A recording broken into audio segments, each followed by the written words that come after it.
Hello everyone, I am Prabjot Kaur and today we will start properties of whole numbers. First property is closure property. Closure property, whole numbers are closed under addition and multiplication. Means if we add or multiply two whole numbers, the result will also be a whole number. For example, suppose I am having two whole numbers 2 and 3, and if I add these two whole numbers 2 plus 3, which is 5, this is again a whole number. Okay, so whole numbers are closed under addition, and if I multiply these two whole numbers, this is 6, which is again a whole number. So these are closed under multiplication also, but whole numbers are not closed under subtraction and division.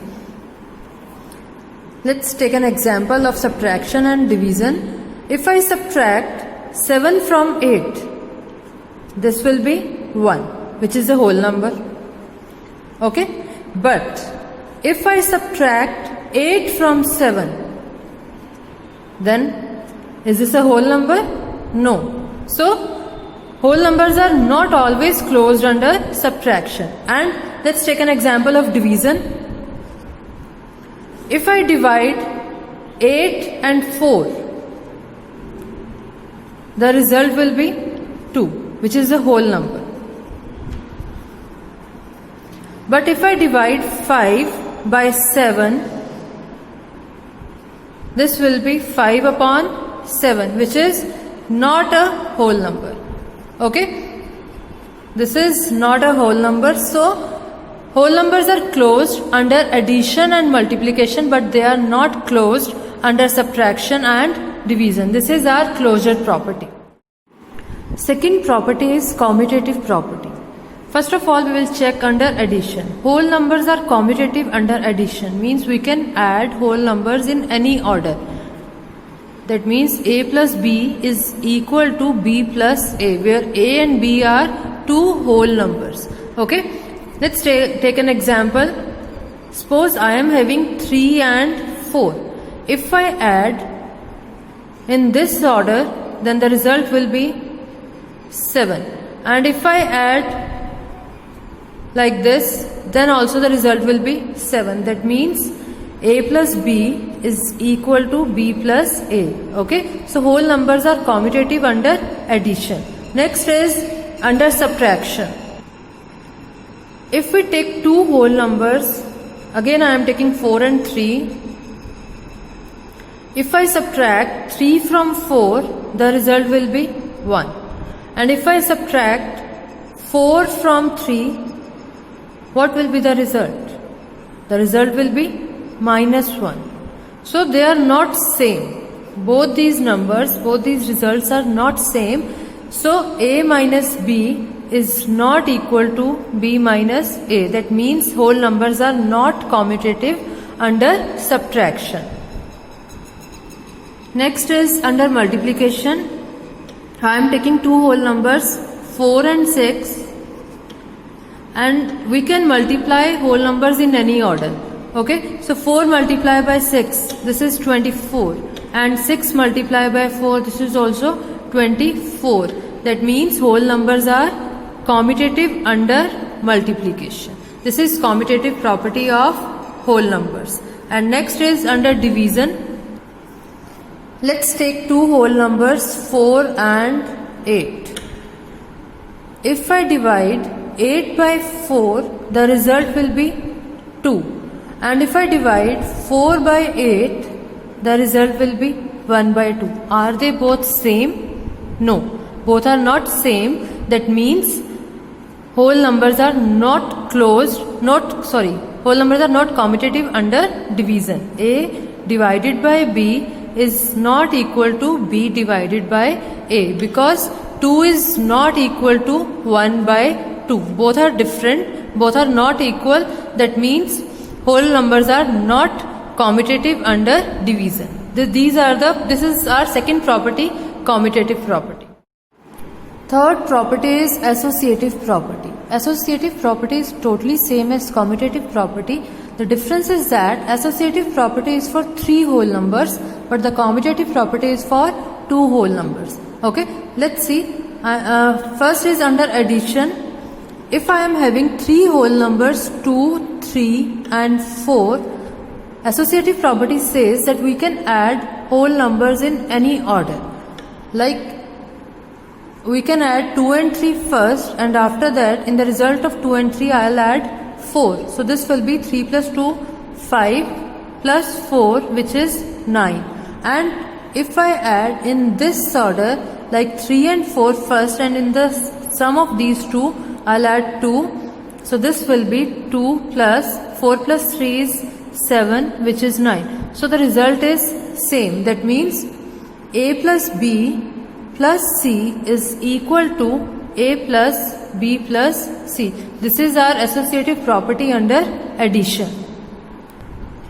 Next is under multiplication. We can multiply 3 whole numbers in any order. Again I am taking 2, 3 and 4. And if I multiply 2 and 3 first and after that 4, the result will be 3 2s are 6, multiply by 4, and 6 4s are 24. And if I multiply in this order, so this will be 2 multiplied by 12, which is 24. So both are same. That means whole numbers are associative property holds for multiplication also. Okay, A multiplied by B multiplied by C is equal to A multiplied by B multiplied by C. This is our associative property. But associative property does not hold for subtraction and division, because in commutative property also the commutative property also does not hold for subtraction and division. In the same way, it is associative property does not hold for subtraction and division also. Fourth property is distributive property. First is distributive law of multiplication over addition. It says that for any whole numbers A, B and C, we have A multiplied by B plus C is equal to A into B plus A multiplied by C. Means A is distributed to B and C. See, A multiplied by B. A is distributed to B and A multiplied by C means A is distributed to C. So this is distributive property of multiplication over addition. I explain you with an example. Consider the whole numbers 3, 4 and 5. And here is A multiplied by B plus C. Means your A is 3, B is 4 and C is 5. Now solve this. This will be 3 multiplied by 5 plus 4 is 9 and 3 9s are 27.